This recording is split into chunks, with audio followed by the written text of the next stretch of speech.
नहमदुहु व नुसल्ली अला रसूलिहिल करीम अम्मा बाद फ़ाऊज़ु बिल्लाहि मिनश शैतानिर रजीम बिस्मिल्लाहिर रहमानिर रहीम।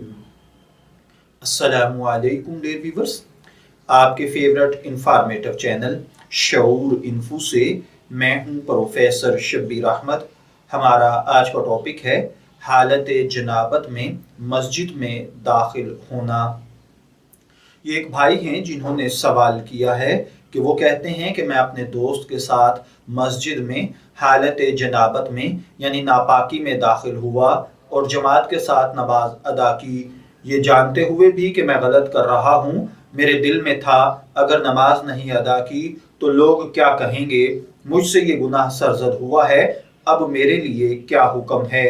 देखिए भाइयों और बहनों, नापाकी की हालत में यानी हालत जनाबत में मस्जिद में दाखिल होना शरन ममनू है।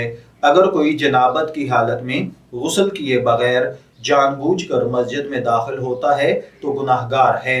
इसे अपने इस अमल पर तौबा व इस्तग़फ़ार करना चाहिए और आइंदा के लिए ना करने का अज़म करना चाहिए। नीज़ मज़कूरा सूरत में जो नमाज नापाकी की हालत में पढ़ी गई है वो नापाकी की हालत में पढ़ने की वजह से अदा नहीं हुई। इस नमाज को दोबारा पढ़ना लाजिम है, अलबत्ता इस गलत अमल पर तौबा और इस्तग़फ़ार करना भी ज़रूरी है।